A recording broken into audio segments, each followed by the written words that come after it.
I'm also going to tell everyone on Insta. Done. Mm-hmm.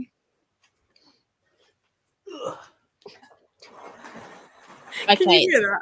Okay, Zach didn't want to be on this live show, but apparently he's gonna be. He's making weird noises. He's more than happy to grunt in the background. Oh shit. Thanks, Zach. I'm so glad I clicked go live already. Don't roll over my cable. I'm trying not to. Oh my to. goodness. Fuck. Zach, why do you suck? Why do you suck at this? Oh my god. For those of you who I nearly went to. Seriously? Sorry, my knee hurt. Stop whinging. I'm wearing my Gothtober hoodie because of course I am. Keeping the goth vibes alive. And I've got my Gothtober mug. I'm going to wait for you to stop rustling. Lizzie, do you want to introduce yourself while Stack makes loads of noise and I mute myself? Hi everybody. You know me if you've been on Hannah's channel for any amount of time doing live shows, because I'm usually here. My channel name is Bombadil's Bookish Things. It's right here. And I weasel my way into this live show because I read this book last October. Have very little memory of it because, you know, he remembers book synopsis. Book plot, what's that? Nobody knows that. So if I forget details or Hannah says something and I'm like, I don't remember that, just be aware that that is gonna happen. But I'm here to share my opinions because I have many. Is that enough? Can I stop now? I loved it, thank you. I mean, I was happy to unmute at any point. I just wanted to make sure that Zach wasn't going to mumble, and he did. So I'm glad I was still muted. How do we feel about the vibe? I've tried to make it a whole tropical vibe. Yeah, we're in a jungle. We are in a jungle. We are in a jungle. Let's say hi to people. Pixie's here with a goth evening. Loved that. 10 out of 10. Hey, Ellen, I hope you're well. Hey, Susie. Hey, Georgia. I'm excited too. I'm so excited because there's loads of different things that I want to discuss. And I'm interested to see because I asked for questions. I got exactly one on the Discord last I checked, but I haven't checked. So since then, so hopefully there's more. But feel free to drop questions in and we'll try and get to them this evening. Hello and welcome, Frida. From Hans I read it. It's bombastic. That's what you should have been. You should have been bombastic. I love that. And if Lord of the Rings wasn't intrinsically attached to my soul, bombastic is definitely close second. Like it. Bombastic Bombadil. You could do a bombastic-a-thon or something. Like an absolutely ridiculous readathon, which is basically everything I do. You know, I could, but considering I couldn't even commit to the readathon I should have done this year, you know. That's. I mean, to be fair, you've been working 3 jobs, so there's a reason the readathon didn't happen, and it was hardly your fault. Yes, I'm really proud of this. I found this 2 minutes ago, but I also made the little thing at the bottom as well, so it's got Dr. Moreau on it, because I'm like, well, if I'm paying for StreamYard, I'm gonna make it look fancy. So let's start with the basics then, Lizzie. Do you want to tell everyone what you rated it out of 5 stars wise? Okay, so I had to double check this, and I genuinely thought I'd rated it lower. But I rated it 3.5, rounded up to 4 on Goodreads. I like Sylvia Moreno Garcia's writing style anyway, but I didn't particularly like this book. But I think that may have something to do with I don't really like the story of the Island of Dr. Moreau. I'm not really that into it. And it just wasn't as good as Mexican Gothic was for me. Which obviously we're going to get to Mexican Gothic, but I read Mexican Gothic first, and it was so amazing that this one just felt like a letdown. And specifically, I guess we'll go into specifics soon. And you only asked me what I rated it. Yeah. Well, let's start with rating because I want to do spoiler and non-spoiler discussion. So we'll start with the non-spoiler discussion, and then I'll put a spoiler thing up, just because I don't want people to. If people watch this later, they just want to catch up, but actually they haven't read it yet. I don't know why you would, but maybe you did. I'm trying to work out. Oh, here we go. I was like, that's fine. I will save what I was going to say for a little bit later then. Oh, okay. Now I can say it. No, specifically because I thought it was going to be more sci-fi than it was, and it just was. It didn't feel super sci-fi, and I know that's weird to say because a lot of it obviously is. But I've read some amazing like medical sci-fi stuff recently, and this one just didn't feel as strong. Yeah. So, And I think, like Pixie's got nail on the head there, it's going to be hard to top Mexican Gothic. I think for everybody, I don't know many people whose introduction to Sylvia Moreno Garcia was anything else. I feel like a lot of people started with Mexican Gothic, which is bizarre, I think, because it's like their 5th book. They had like others, and there's like a few that we'll get to throughout the year that are older, much older, but have been reprinted. So like Certain Dark Things I have tried twice and I have never finished it. And it's not that it's bad, I just can't get into it. So I'm hoping the readathon will hold me accountable. But I think, yeah, Mexican Gothic is such a strong Gothic novel. But that's not what we're here to talk about today. So I gave it 4 stars, and I gave it like a solid 4 stars. Because there was nothing wrong with it to my mind. I get what you're saying about the sci-fi thing, and I think we'll get into that in a bit. But I think a lot of the things are so crafted and so intentional that I didn't mind it. It just didn't hold me the way other books have, the way Mexican Gothic has and The Beautiful Ones has, etc. I really liked that there was a sprinkling of science and then a sprinkling of the opposite and like things like that. I liked that. I obviously love her writing style regardless. So that's a given as far as I'm concerned. I think she's genuinely one of the greatest Gothic fiction writers of our era. And I really liked all of the subversions. Like there's so many things that are just kind of like, we could have done this really tropey and then we didn't. It was so much better than that. So I really like that as well. So yeah, it got 4 stars from me. It wasn't enough to pull at my heartstrings to like make it a 5, but it's a solid recommendation, I think. But then I don't know the story of Dr. Moreau in general. I know the basics. I know that he's a scientist. I know that it's what's his face? The sci-fi Victorian era sci-fi writer. H.G. Thank you. Yeah.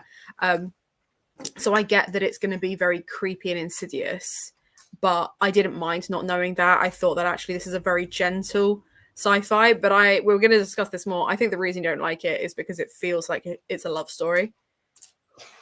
Yeah, that was a big thing. But no, I don't necessarily enjoy the source material anyway. I think that also didn't help is that I did know the source material, and there were things that obviously as a adaptation and like as like I don't even know if it would be called an adaptation. But I'm just using that word. I would say it is probably more an adaptation than it is a retelling, because I think retelling implies that certain things have changed, whereas an adaptation is you're taking the source material but you're making it your own. But then maybe that's just semantics, and maybe for others it's the other way around, because they are very very synonymous. I mean, but I think it's not a beat for beat the original story.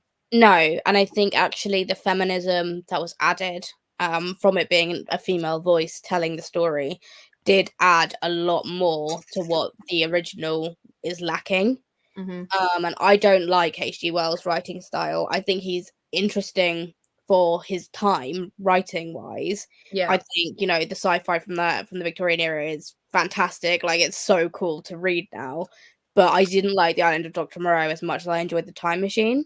So I think there was some stuff that she'd taken from The Island of Dr. Moreau that just didn't feel authentic to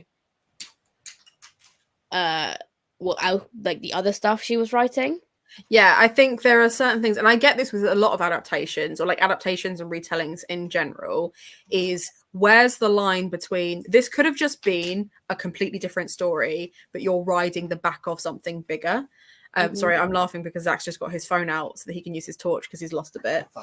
He's found it. Good to know. Because like I had the same thing with Longbourn, which is a Pride and Prejudice retelling and doesn't need to me. Like it could have been any historical fiction, but it's the fact that it's written specifically about this family. But the links are so tenuous and so fragile that actually it would have been a better story if it just wasn't relevant, because it changes my perspective on what those characters are. It's not portrayed in that way. So I think this might have been interesting if it was just that she was the daughter. You know, like with Hamnet, right? Mhm. Everyone knows it's about Anne Hathaway, but she's called Agnes, and Shakespeare's never mentioned. It's just quite clearly their lives because it's like all the same settings and all the same characters and all the same people, etc.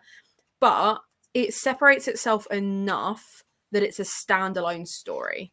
And I feel like this could have been really interesting if it was titled anything else and we didn't know who her father was. He was just the doctor.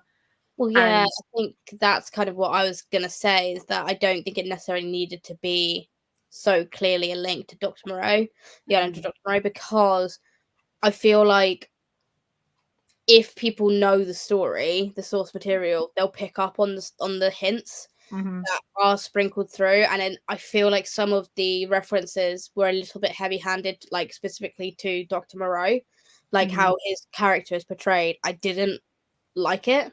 yeah, I know you're not particularly meant to like Dr. Moreau anyway, because he's trash and all that, but I didn't like how he's introduced. I was like, I didn't need this slap in the face to who this was. Like, I feel like a lot of it could have been done way more interesting if it was more subtle. And I think it doesn't matter that he's Dr. Moreau because it's not his story. Like, we don't care. And Yeah. actually, her story is like, I don't have anything against it other than I don't particularly enjoy love stories and I kind of got a bit bored, kind of in the middle. But I feel like I would have enjoyed it more if it wasn't the daughter of Dr. Moreau, purely because you'd get that if you knew the source material. Yeah. No, that's fair. That's fair. Okay, let's see what people have been saying. So Ellen's excited for Mexican Gothic. Good. I've tried to time it so that it's a nice, gentle one. I think we're doing it either December or January so that it's like an easy read because I know everyone will enjoy it. Yeah, I thought that as well. I had to change my expectations after reading a few chapters. Georgia's back.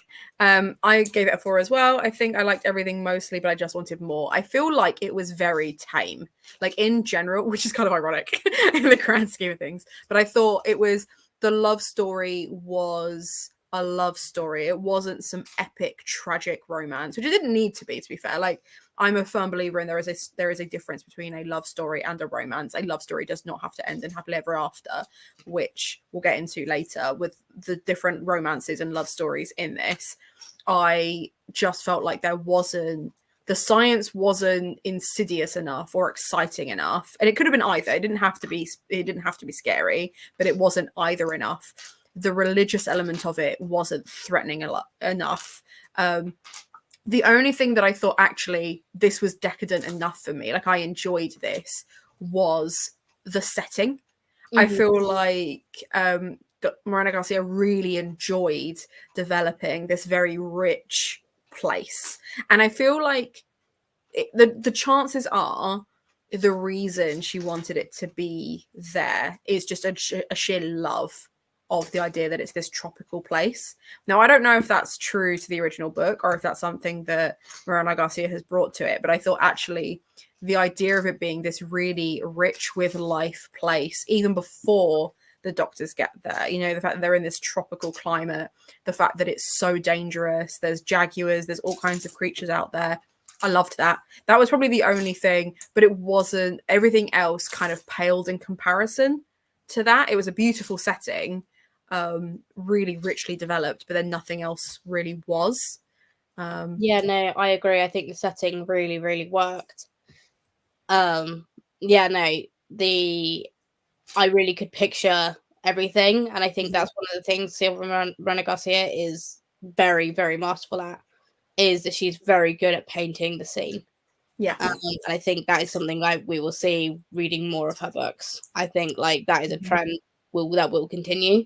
And I think I wanted everything to be a little more like, I don't know, I think I wanted it to be scarier, or like not scarier in the sense of, oh, I want it to be like jump scared, or I want more horrifying things to happen. I think I just wanted the things that did happen to be pushed. There needed to be higher stakes. The stakes were way too tame. Everything, like, and I think, yeah, well, I'm assuming this is what you mean about it being scarier. Is it needed to have more tension. The tension wasn't there, but that's because everything was so gentle. But I want to talk about specifics when it comes to this. So I will continue with the comments and then we'll probably move to a spoiler discussion. Hello and welcome. Hello and welcome. Gave it 3 from me. I also had nothing against it, but I didn't really get into it. But I like some of the themes, so I'm interested to talk about it. We love to see it. It was a 3-star for me. Could have been better. Yeah. Thing is, though, like I was worried because even in like the discussion on Discord, there were a lot of people with like kind of like this is mid or it's not going enough one way or the other.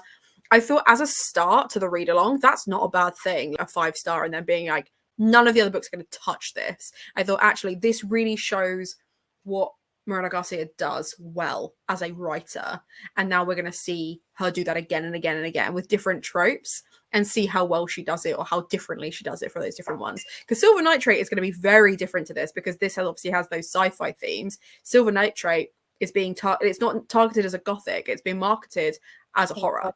So it's like, how scary is it going to be? How big are those stakes going to be, you know?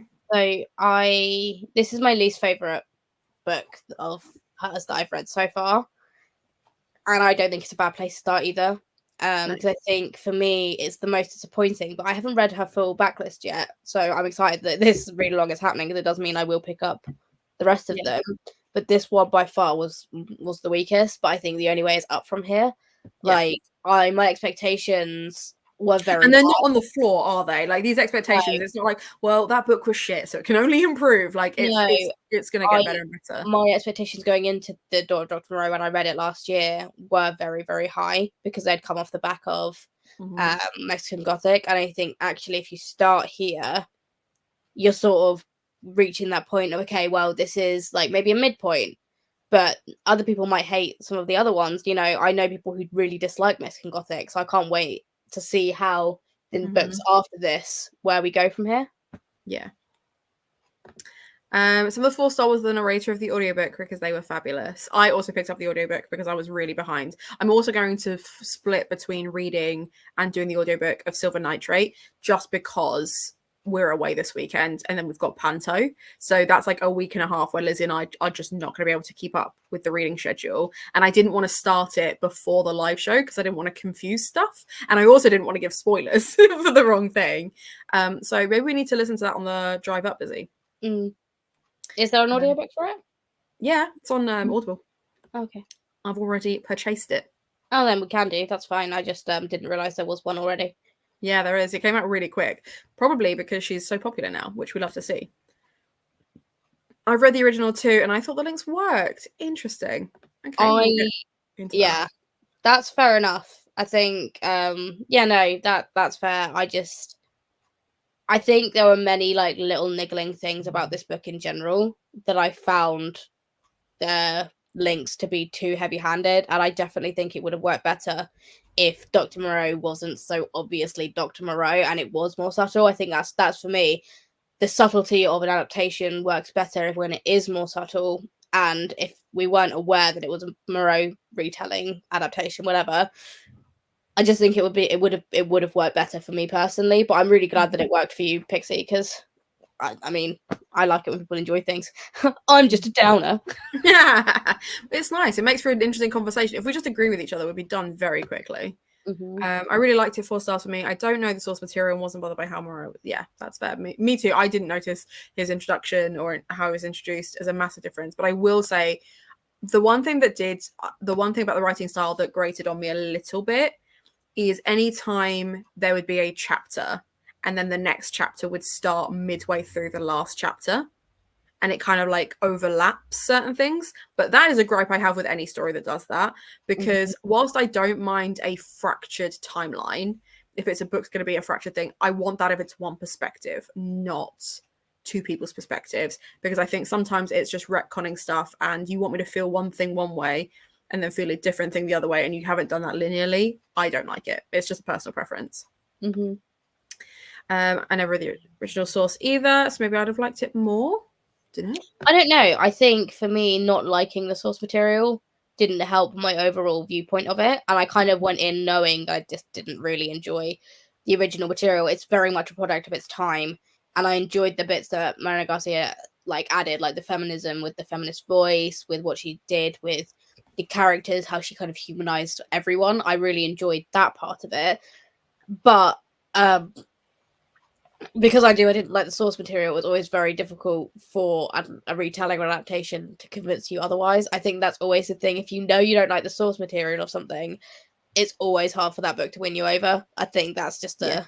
the I was case. like that with the Peter Pan retellings. Yeah. I really don't like Peter Pan. So anytime they're like, oh, but they make him sound so wonderful, I'm like, he's a piece of trash. Yeah. Trash. Yeah, and like I think that's the thing, isn't it? Like it's always going to be an uphill battle, and that's not the author's fault. That is just personal preference. What it is. Yeah, personal preference. I'm glad you gave it 4 stars. I like the atmosphere and I didn't mind the romance. That's fair.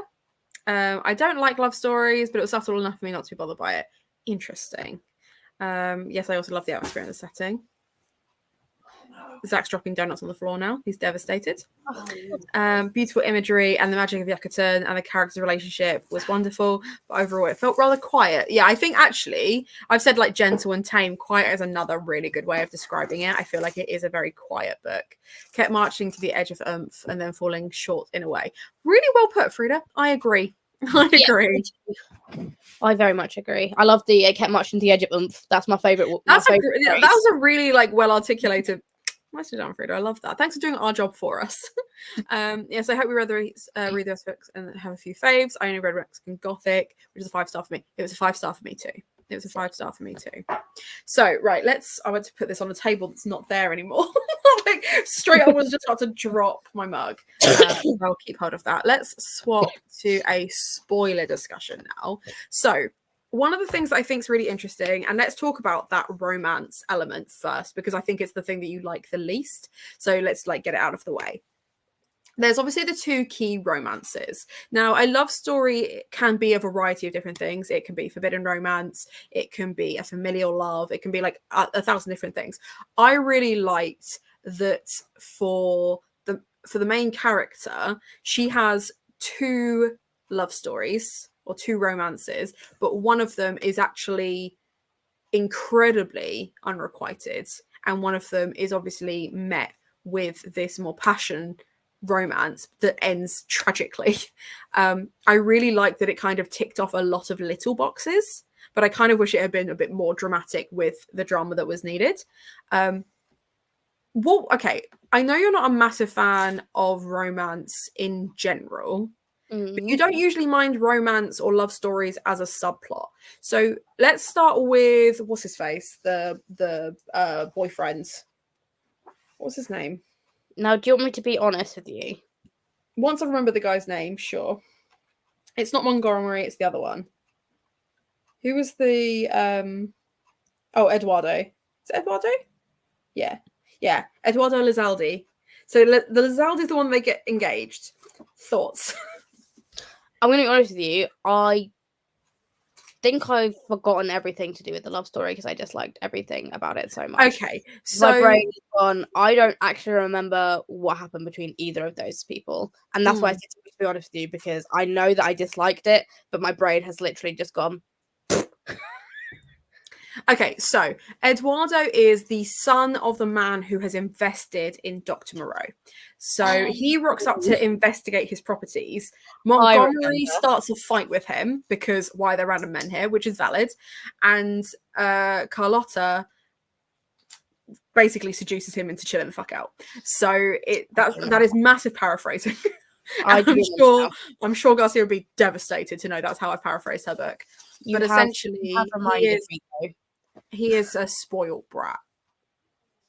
Yeah, so I thought it was interesting that is that the one that they get engaged, right? Mm-hmm. Yeah. So I think it's interesting in secret. It's a secret engagement, and then they have the Devil's Tango. I didn't care for it. I thought he was ridiculous. He needed to get fucked. Yes, he turned up to be all threatening, and then he gets all pissy because a fight starts. Like, I'm sorry, you and a bunch of guys just turned up. What the fuck did you think was gonna happen? Like, and she goes out there and she's like, boys, break it up. And he's like, ooh, sexy woman, ha ha ha. And then like, I just, ha ha ha. I don't know. It really, really bothers me when specifically like men who are they just expect everything to fall in their laps, and he was definitely one of those characters. Mhm. And he was surprised when things went to shit, and it's like, my dude. But I love stories like that. I love stories that take entitled men and then it ruins their lives. Those are my favorite, second only to unhinged female serial killers. Those are Listen, my two favorite tropes. And if listen. those two things combine, sell me that book. Okay, Take entitled my men money. entitled men getting their life ruined. Yes, I'm here for it. But also, his life didn't get ruined nearly enough. Valid. Didn't he he doesn't die, does he? Does he No. die? I feel like he died. No, he Was doesn't he die. just not just like beating the shit out of? Yeah, he Someone didn't dies. die. I think his father dies. Someone thought he dies. I don't died. think he dies. I mean, I don't remember if he Can dies or someone not. fact check us? Because I thought he died. I thought that's why she's able to get away with it. Is because no one remembers that she's the Jaguar. I don't fucking know, but also, if he Maybe died, she he didn't doesn't. get to Maybe live she doesn't. suffering enough. If he didn't die, then See, this is the thing. So there's the big battle at the end, right? I feel like maybe he did I'm die. Someone said misremembering. he's Maybe dead. he did Maybe die. he's dead. Did Eduardo die? Wait. Eduardo, thank you. Romance and relationships in general felt goodly frustrating. All the relationships feel manipulative in so many big and small ways. True. The lies, the promises. And your favorite quote. But now she was beginning to understand there was such a thing as choice, and there were ways to nudge her fiance in the direction she wanted, like one guides a horse. I mean, fair. I feel like this might be an unpopular opinion. I appreciated, understood the necessity of the Eduardo relationship rather than, yeah, to be fair, I liked the fact that even though Eduardo is quite clearly a fuckboy and is quite clearly like besotted with her, but in a lust kind of way, as opposed to like, he knows nothing about her. He knows nothing about her personality. He's just decided she's the most beautiful woman in his life, and that's it. He's willing to throw it all down. He's going to fight his dad, and then he doesn't fight his dad. He just kind of accepts this as a thing that's gone horribly wrong. But he is the same age as her, and they are technically from the same social class. What are you owing? Eduardo did die. Huh? He did die. Yeah, I thought he had. I was like, He I have did. just pulled that out of nowhere. No, he did die, and I've read the Wikipedia article. You know, the best source Fact of checks, material for sure. of for facts there is. Yeah, and her and Carlotta and Montgomery worked together to kill him. So yeah, he did die. I obviously think he should have lived with his whole life literally ruined because, you know. No, she gets all the money though. So she gets Well, she all does get all the money. Well, not his money, but she gets the money because he's not there to be like, she's a monster. That quote I think ties something. I did say I wouldn't remember a lot of the plot, so like, please forgive me. It was literally last October I read it, so yeah. I think it's interesting that you're distancing these two groups by gender, because I don't know if it's as straight cut as that, because we'll talk about Conchito later, and then there's all the other like hybrids. Genuinely forgot the word hybrid for a second then. That are kind of treated like monsters, not even just animals, but like monsters. I think it's the fact that it's very much pointing fingers to the fact that our level of humanity has nothing to do with our biology and everything to do with our empathy. You know, the characters that are seen as the most humane, the most caring and compassionate are the ones like Carlotta that have empathy, even though she is the most vicious out of all of them. And I think that's a really, really interesting take on the trope, and I really enjoyed it. Eduardo is a massive fuckboy, and it's so sad to see that from a mile away. I don't mind seeing that shit from a mile away because I recognize that as dramatic irony, and I don't mind if there are times when I know something the character doesn't know, so long as that character finds out. And I feel like Carlotta does learn that, but also is way more forgiving than I am, because she's just like, he wasn't to know that I was a monster. I didn't know I was a monster. And it's like, well, actually. Entitled man going to entitle. You got any comments on that, Zach? I'm not entitled. That's my only comment. Thank you. Eduardo is absolutely a fuckboy. I agree. I also really enjoy that his cousin is like, I know he's a fuckboy, so I'm going to write to his dad. I'm going to tell his dad. He's the only one that can stop him. I was just so glad that the Monty love was unrequited because he's way too alpha. Genuinely, one of the first comments I put in the discussion boards is, oh, a 14-year age gap between two people that could become love interests? Because I swear to God, Garcia loves an age gap. Like her romances, she loves an age gap. And I was like, this feels like too much of an age gap. Usually it's like 5 or 6 years. Like I think in the beautiful ones, it might be slightly more than that. It might be more like 8 or 9 years, but 14 years? Absolutely not. Straight to jail. If they had got together at the end, it would have been a 3 stars. Would have been gross to me. But I like the fact that for Monty, he doesn't recognize that the feelings he has for Carlotta are this kind of love, because he's so fixated on his previous relationship and doesn't think he has the capacity for it anymore, that it's really only when that potential romance is threatened that he then starts to get territorial, which is another reason why he did not deserve her. So I'm glad that at the end they part as friends, and that he recognizes that he now does have the capacity for love. He'll find someone his own age and she will find someone hers, and he'll work for her and he'll do whatever she needs, but she doesn't need him to be that. And I really like the fact that there's that moment where they like nearly kiss. I can't remember if they actually kiss. I feel like they nearly kiss. They don't actually kiss. And it's like, no, this is not the time. We're both frightened. I'm drunk. And it's like, enough is enough. I really liked that because I thought that's a mature response. It shouldn't have got that far, but it didn't go any further. And I respected it. Entitled Man getting smashed perfection. We love to see it. But that relationship did more for the plot than the Monty thing. I guess Monty was meant to raise the stakes. I don't know if it was meant to raise the stakes. I think he's just on a very different trajectory to Carlotta. He has lived his life and he is in a place where he is essentially semi-retired. He's working away at this house in the middle of nowhere. He's drunk every day. He's chilling out in the sunshine with his friends. He has no ambition. He's talking to his wife like she's actually still around, even though she left him years ago.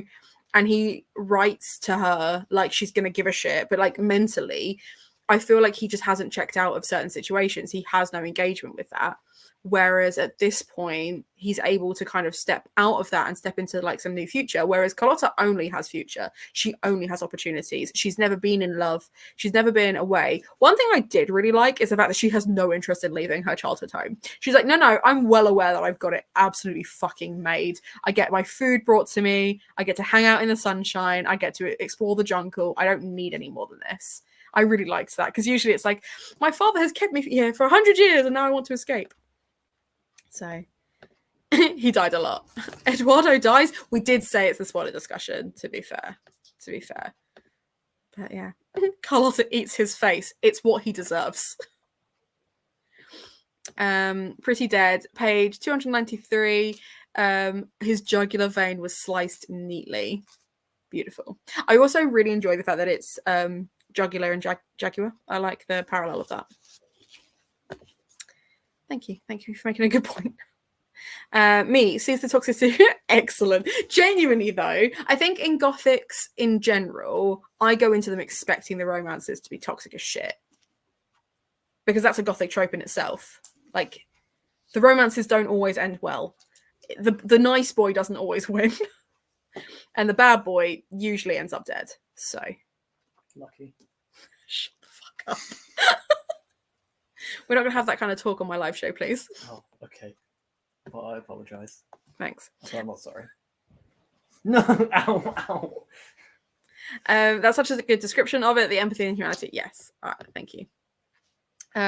He met her when she was, early teens. She was literally like 13, 14. And he was like in his third. Yeah, I panicked too. I think one of the first things I said is like, please no. Like, absolutely not. I also know that dramatic irony is honey. I just like explaining things, okay? You're a big old mansplainer. I am a mansplainer for sure.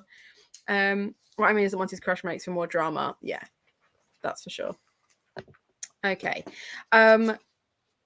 Okay, so romance aside, go on. Can we talk about the plot twist? Yes. Yes, we can. I thought you were volunteering something. Are you just going to say plot twist and then leave it at that, or? Yeah. Should we talk about the plot twist? Silence. Like, what plot twist? So, one of my pet peeves in books with plot twists is it feeling like it comes out of fucking nowhere. Now, I will cut Moreau Garcia some slack with this one because it was very cleverly done. And I will say that because, I mean, we are sort of fed this information that she's chronically ill and she's been Mhm. giving medicines by this really sketchy fucking doctor who has got fucking animal human hybrids. And yes, I'm doing it in air quotes. So like I feel like it was, when I think about it, it isn't out of nowhere, but it felt like a punch in the fucking face when I first read it, because I was like, where was this even slightly alluded to? Like, but like the more I've sat and thought on it, I'm like, actually, at the beginning when he says about like all of these fucking like injections, I was like, that doesn't feel sketchy at all. But then when she's like, oh my god, my hand just turned into a jaguar hand, like I'm like, huh, She's a werecat. okay, yeah, you're just okay. We'll just pretend like this is a totally normal thing to happen. I like mean, that it leans into the trope that it's because she's angry. And I'm like, it's used with werewolves so often that I just accepted it. But I think it is one of those things where I knew there was something sus the moment he refused to talk about his wife and her mother. And I was like, they're not going to be the same woman. Like, there's going to be some stuff going on here. And then obviously it comes out like there was like this woman that traveled through kind of thing. And it's like, because he treats people with such respect that even though he has all these hybrids, he's going to do that. Huh? That's the thing that he's going to do. There's also a small part of me that kind of wished her not to be a hybrid. Like, there's a little part of me that's just like, I really kind of hope she was just a human. Like, and I feel like this whole build up of like, is she something more than like, is she a hybrid as well? But then actually finding out that, I think it would have been more of a plot twist if actually Moreau was just trying to save her life. I mean, it would have been, because no one would have believed that he'd be that kind of philanthropic. But no, like it was like, the thing is, it was one of those things where I was like, I didn't know necessarily how much to an extent she would be a hybrid. I did like that kind of werewolf element of it, where like her body kind of manipulates at will, and that she has to like learn to control her temper, not just her abilities or anything like that. I like that, but that's because that's a trope I like in fantasy anyway. Hence why I wrote a werewolf book. I don't mind that, but I feel like, again, I think I wanted more of it. I think I wanted more of like a big deal made out of it, because I don't know how to explain it, because I haven't read it in so long. I don't want to like say something and then embarrass myself again, because that's already happened. You don't get to embarrass yourself. Just because you forgot the main character died. Like, I'm having a lot. I wanted more of the description of things changing before she actually found out she was a hybrid. Like, because he drugged her to keep her docile, but why? Like, what made him start doing that? Like, there was no kind of like the fact that she was fucking dangerous, or he would have viewed her as dangerous. My mind is any woman with opinions is dangerous, but a woman with opinions and claws. Yeah, I know, but I mean, I wanted kind of like flashes of memory as to like when it started. Like, and I wanted there to be more of like, I don't know. I don't know how to word it. I wanted more. Okay, I think it's one of those things where like I didn't need it, but then I read a lot of mysteries, so I was quite happy that there was enough on the page that it wasn't explained off page, but there was enough to kind of sprinkle the evidence in and be kind of like, oh, okay, I see what you're doing here. But I think that, like I said to you when we were talking about it, just like one-on-one, I think that's the thing that bothers you the most about this, is the sci-fi and the mystery elements are subplots to a romance in the woods, which is fundamentally what this book is, with those subplots of science and drama and stuff like that. So that was they were always going to lose you. That is just, it's the wrong way around for you, I think. Let's see what other people have said. I swear Monty is introduced, he's the same age. Yeah. no, sir. The irony of the letter is just spot on. Monty delivering the only letter that matters while writing hundreds. Yeah. I definitely knew something was coming. There was something up with her for sure. She hulks out her secret. We've all done it. All the secrecy about the mother was very sus.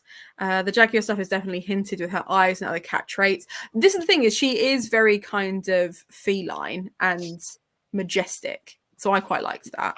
I didn't need it to be more than that, I don't think. After the plot twist, I kept thinking back to the description of her eyes because they were kind of cat-like. Yes. Yeah, with the colours and stuff. Well noted. Clearly Lizzie's forgotten that bit. Maybe, guys, I read this over a year ago and I don't remember. I just remember Wait. Did you read it last October? Is that what you're saying? Yeah, last October I read it. I'm being sarcastic because you said it 4 times. Okay. But like maybe that's the case, you know? And I don't remember. Maybe wait. When did you read it? Get fucked. Carlotta is yeah, I know, right? Carlotta is sus from the start. I really enjoyed the foreshadowing of her being an experiment. Already in chapter 3, it's not subtle exactly, but it still didn't turn out as expected, and that was nice. Yeah, I like that too. I think I would have liked the physical manipulation of her hybridness more if the others showed signals of that being a thing. Yes, I think that's fair. I think the fact that they were stoically their hybrid self, whereas she could manipulate it, was a bit too convenient. But yes, I think that's. But then I guess they try and explain it away as the fact that like he just wasn't able to replicate that. But then surely, if he's a scientist, he could have replicated it at least once more. She could have had a sister. But anyway, it is a great description. Well done, Georgia. I feel like Carlotta did not reflect on it that much for that long. I know she grew up with the other hybrids, which she spent 0 time with. Like other than Lupe and Conchita, she was not allowed to hang out with them. So, yeah, true academic thoughts. The Jesus. That's why you're here. You're here with the PhDs. PhDs nuts. Did he say that loud enough for you to hear that? I heard something, and I'm really glad I didn't hear it because your reaction is. He's giggling to himself. He thinks he's really funny. Was it something to do with dicks? No. Are you brave enough to say it again? Go on. There will be consequences, but you can. Go on. Tell him what you said.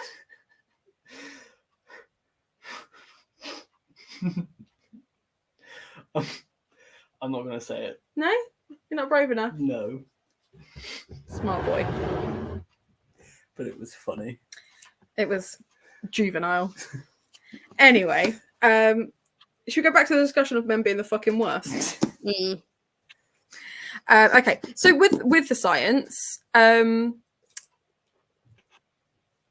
with the Doctor and the science in general, I know obviously we've said that it was very, very tame. I kind of wanted more scenes in the lab. I wanted to see her engaging in the science because we know she understands it because there's like moments when she discusses it, but I think even that might have made it the real teacher mode. Do you know what? It's not even teacher at this point. It's full on elder sibling.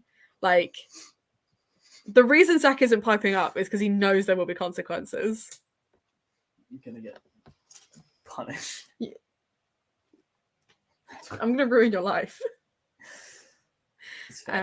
Yeah, so with the because you said who said they didn't like the introduction? You didn't like his introduction. What didn't you like about it? Oh, don't ask me these specifics because I don't remember. I'm losing you, aren't I? We've been talking for 40 minutes and I'm already losing you. You are, only because I'm hungry. That's and fair. It's dark and I made the mistake of getting into bed, but I am still wearing a bra, so we're okay. Thanks for sharing that publicly on the internet. You're welcome. We all expect this by now, no? And imagine I'm like I've taken on like quite a few new subscribers recently. Thank you very much to anyone else. Oh, I'm so sorry to any but new like, subscribers. if you've not met Lizzie before, Lizzie and I live together, and Lizzie will chat this shit regardless of whether they're on the internet or not. So I'm so sorry. I didn't even think about it. This isn't private. This isn't just for Discord people. This is for everybody. Okay. You know, hello. you said earlier, you were like, I'm going to embarrass myself again. Here it is. You've done it. Congrats. Rocks up again, embarrass myself. You're Woo! really pink as well. Oh, just because I realised that you have got a fair few new subscribers. That's oh wow. I'm like 20 away from hitting 1,000 now. Oh, I'm so true to form. And then I can launch my Patreon. Thought it was explained she was the only one born out of a human womb. Oh, okay. And the other ones were picked. Okay. Yeah, but why couldn't they do the shapeshifty thing? It was pretty huge. No, it wasn't. It wasn't. That would have been funny. Mine was still funny. You thought so? You It were was- nearly crying with laughter. It was funny. Hey, It Zach, was can you funny. text it to me? Yes, I will. No, Hannah, give me my Lego back. I don't know what you're talking about. Tell them what you said. Tell them what you said. Go on. Tell them what you said. Say it publicly on the internet for all to hear. So you were talking about PhDs, Uh-huh. and I just simply said PhDs nuts.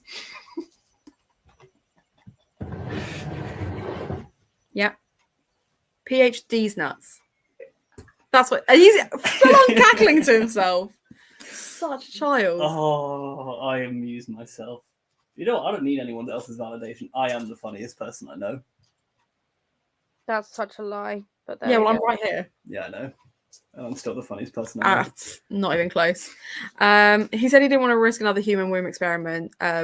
Yeah, again, convenient. Convenient for the plot. It's why it lost a star. It would have been true. Yeah, I would have liked Carlotta a lot more if it involved the lab for science. I want more women in STEM, especially in this kind of like Gothic setting. That would have been cool. The people want to know. How do you feel now that you do know? How do you like? Yeah. My was the caption when I graduate. Yes. See, it's funny. It's Don't clever. encourage him. He doesn't need it. He doesn't need it. I enjoy the scientists, especially old man scientists. Are suspicious thing. Yes. All old man scientists. I've literally read Frankenstein in the last 2 months, and he's also sus. Not a doctor though. Shouldn't be called a doctor. Never qualified. I don't know why you. Legit, my brain just went, "Do you need to be qualified to be a doctor?" I was like, "Yes, yes." I know. yes, Yeah, of course you do. In my particular echo chamber, my friends aren't discussing whether or not Frankenstein was an actual doctor or not, or whether he like passed his PhD or anything. Uh-huh. Oh, okay. That's why I was laughing funny. Oh, okay. Yeah. We have different social circles, Hannah. Clearly. I like Frida's. Bad. Oh, there you go. Frida didn't find it funny. Oh, come on. Thank I you, did Frida. have an unconscious smile that happened, but it wasn't funny. An unconscious. Thank you, Lizzie. It wasn't funny. It just sort of happened because you were so proud of yourself, and I just got caught up with it. It wasn't funny. Wow. Karma. He dropped Lego and then immediately punched the table because he's really clever. I'm so clever, so I'm funny. I guess because he regards animals and hybrids as worth less than humans. Again, it comes back to that humanity discussion. Oh, the other big key theme, which was something that Pixie mentioned in the Discord, was the split between science and religion. So I think, again, when it comes to humanity stuff, that needs discussing in a sec. I don't know what this gesture was. I think this is me getting to it later. So there wasn't much of it, but I enjoyed Carlotta being annoyed that Moreau had sought out the progress. Yeah, I like the fact that she immediately stands up for the hybrids. And again, I think it's because she really embodies humanity. And it doesn't matter the fact that she is a hybrid. She is the most humane out of all of them. She finds a way for Lupe to continue to live with her even when she moves away. She's very protective of her people. She understands the people that have escaped, the escaped slaves and convicts and stuff. She understands, and she's not even mad that her maid has been helping them to survive, intentionally or unintentionally, however she wants to describe it. I really like that. So yeah, let's talk science versus religion, because I think it's really interesting.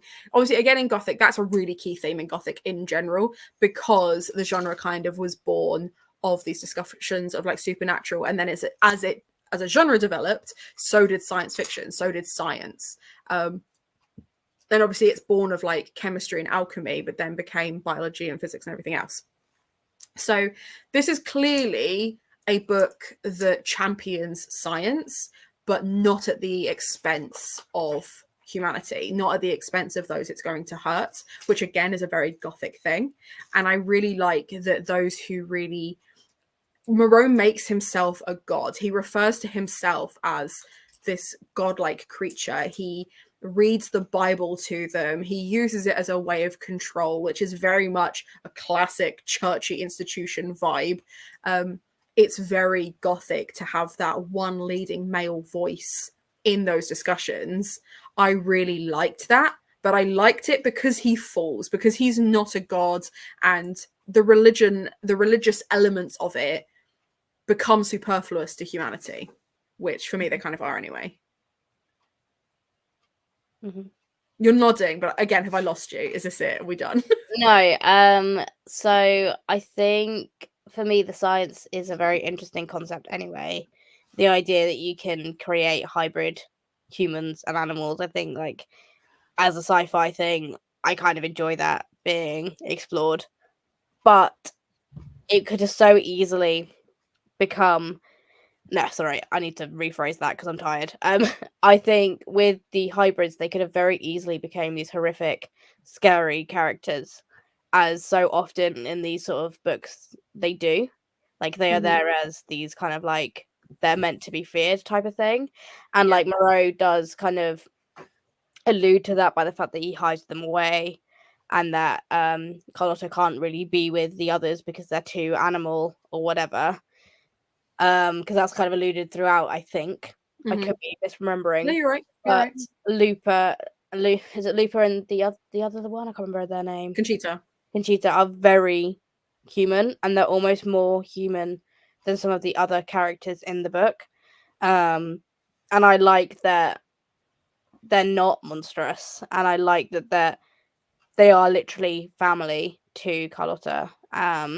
And I really, really, really enjoyed that. I think it's very interesting that Moreau was lording over them, but he is still human, Mm-hmm. and he was shown that he was still human by the end of it. Like, Mm-hmm. I think it's really important to show that these people can always fall, and it still be a good thing. Yeah. But I really like Looper, like really like them. So yeah, I enjoyed that they weren't these horrific beast Mhm. things. They were very, very humanized. Mhm. And their treatment was not nice at all. No. And I like that Morena Garcia didn't like shy away from how horrendous their lives were. Yeah. But they still found the humanity to have like be kind. Mhm. And I thought that was really, really interesting. Um Yeah. I No, I agree. really enjoyed it a lot. There are other comments, but I've saved this one specifically because I think it obviously directly relates to what we're talking about. Is there something to be said that the hybrids and how capitalism treats disabled people, since they can't be workers, they're deemed worthless. Even further than that, they are made to be slaves. They are to replace workers that cost them money and slaves that keep running away. These are meant to be the ultimate workers, that they can do work that other standard humans couldn't do because they're stronger, they're faster, etc. And they're not, and because they're not even able necessarily to take care of themselves. They've got chronic pain, they suffer headaches, they die very quickly, they get diseases very quickly, etc. They are deemed worthless, not just by people who would look to spend money on them, but by their own creator. Like, he sees no worth in them. He only sees worth in Carlotta and knowing that he can marry her off. Like, the moment he sees that Eduardo's showing an interest, he leans in to that, because at the end of the day, Carlotta is still seen as his property. He still sees her as an extension of that. And all he sees when she starts flirting with someone that she could well be in love with is money signs.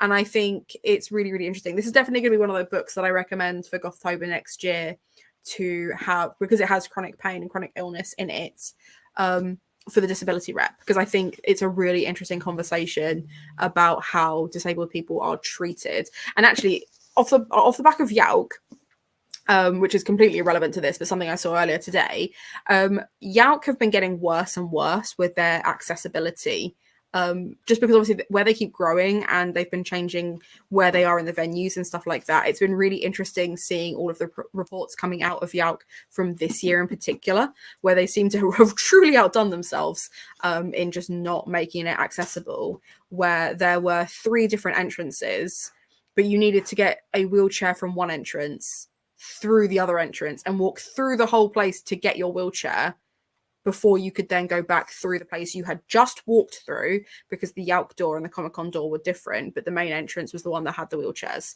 which you had to reserve in advance and things like that. So a bunch of other things. I think it's really interesting that like as an industry is still struggling with accessibility.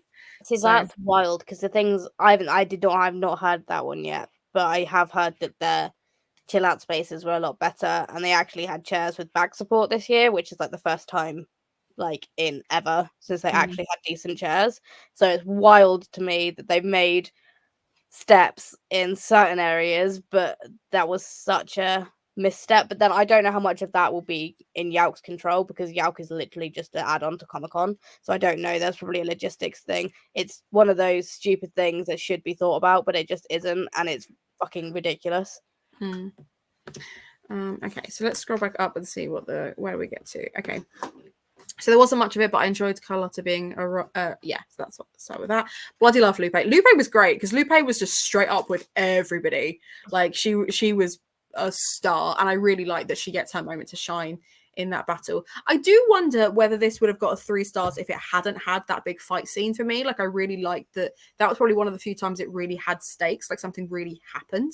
But that whole subplot, I don't know.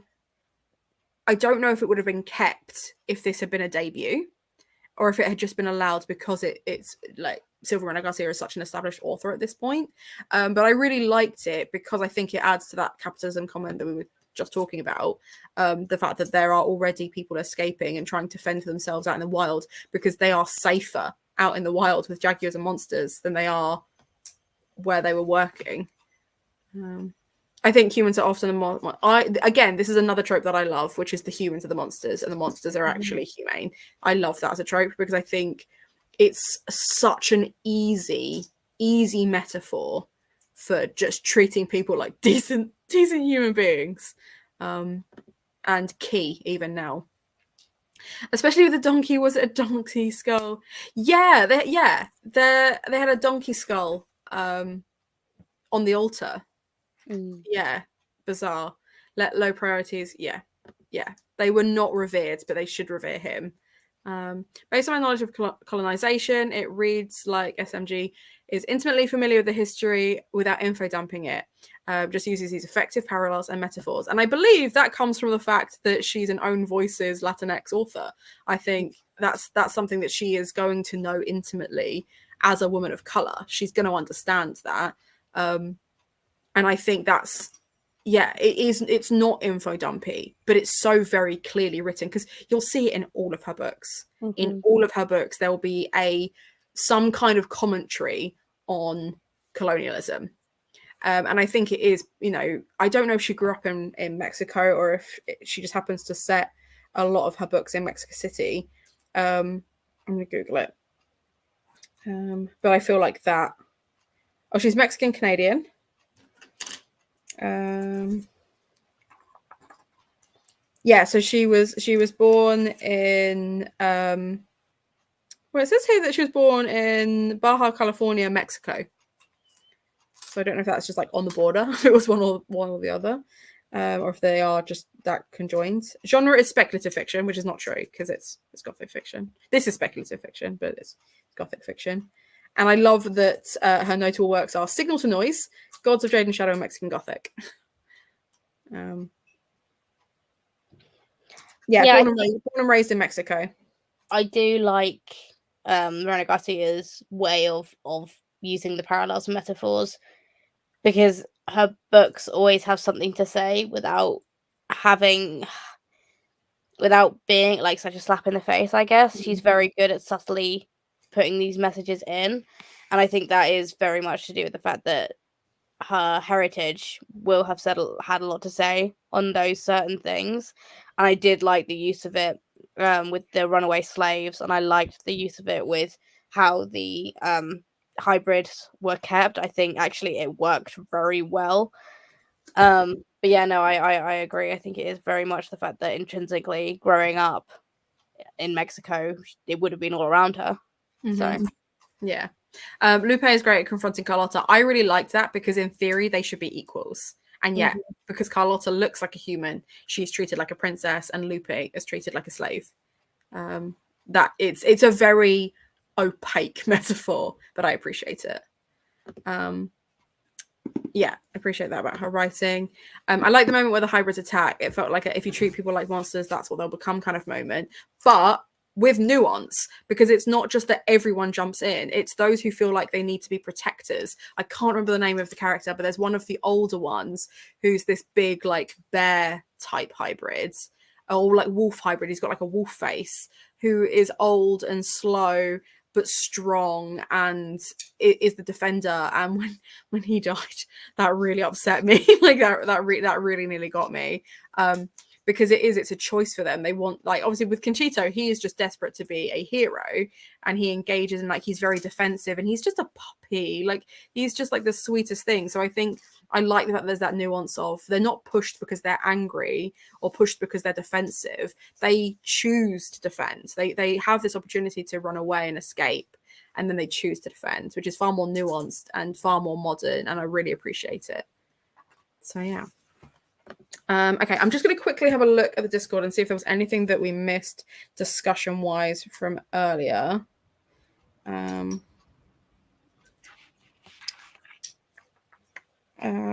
Yeah, so Pixie mentioned about how Silver Miranda Garcia takes established tropes and formulas and then slightly tweaks them to give them a classic and fresh appeal. The prime example of this is in Mexican Gothic, but to talk about in The Daughter of Dr. Moreau, the forbidden love, as well as the bad man, the good guy doesn't get the girl, and there's no full-on assault.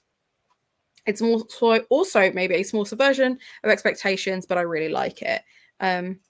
Yeah. And the other thing you said is that it's not sanitizing the story or characters. They are still messy. I like that there is very much a case of these are not all good people. They're not all trying to do good things. They are as wide and varied as the human race really can be, even though they're monsters.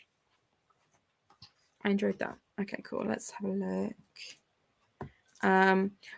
Which can easily be extended to the conflict between the indigenous people and the colonizers. That's also an important theme we haven't talked about yet. Well, yeah, because obviously the colonizers rock up with their guns to kind of try and take over. I liked the fact they don't win, obviously. That's not to say they won't win long term, because let's be honest, that cousin, I'm pretty sure he gets away. Maybe he didn't. Maybe he died as well. But I feel like someone's going to pick up the slack there, right? That's why she has to leave. She can't stay there. It will continue. But Silver Miranda Garcia is also very good at creating these alternate history elements. She does it in The Beautiful Ones as well, where she kind of creates these alternate versions of history that are far more humanitarian than the truth. Because it suits her conflict, it suits her story. And I think, yeah, the fight between the indigenous people and the colonizers turning out the way it did, the fact that they have these forces, but they use guerrilla tactics, which is true to form, as I believe there's quite a few instances where areas of Mexico weren't taken over by colonizers because of guerrilla warfare, but it took many, many attempts kind of thing. So I don't know a lot about the history of it. So this is me paraphrasing what I do vaguely remember. But I think, yeah, I think that works.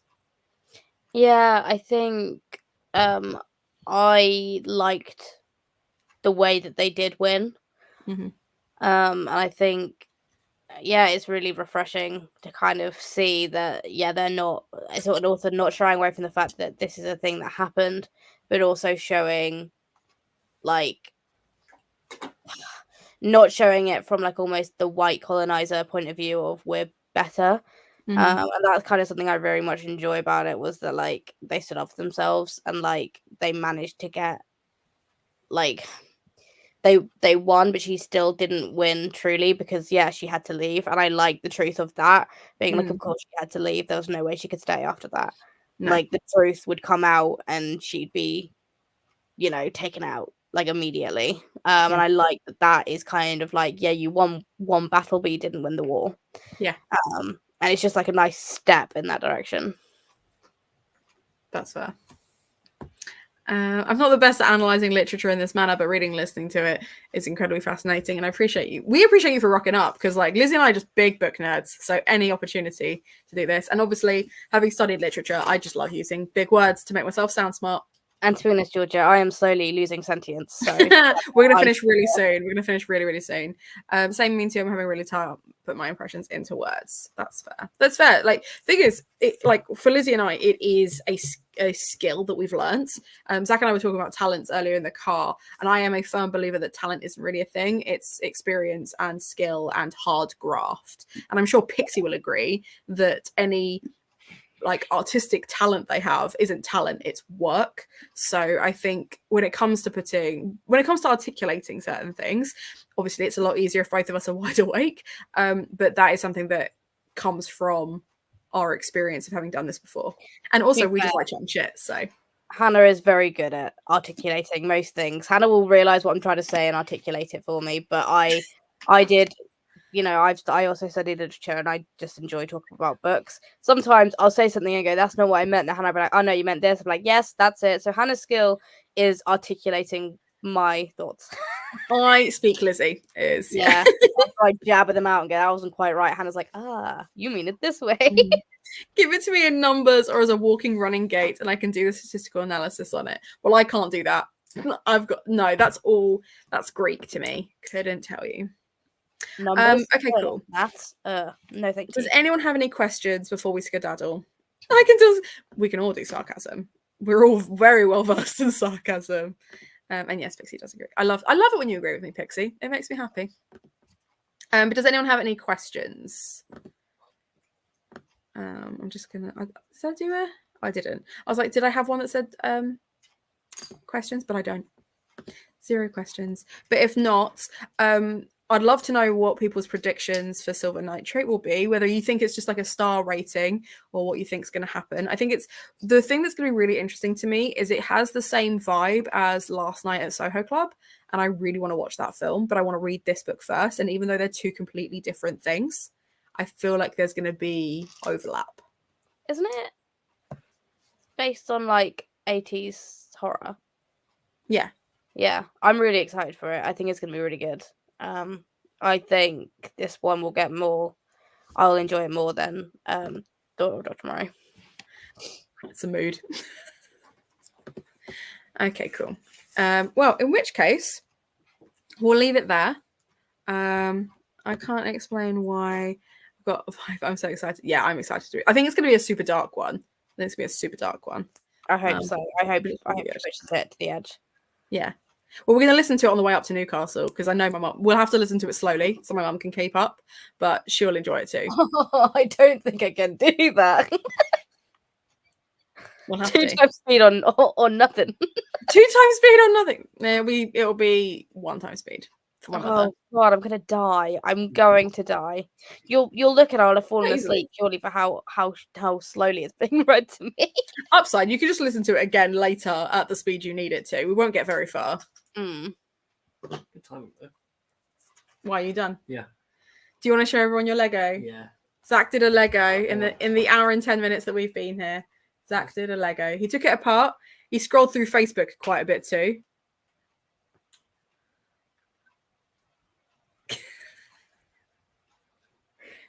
Zach, it's yellow. I thought you hated yellow. What about those bits? Are those bits not going on it? Oh, these bits? Yeah. I'll show you what these do.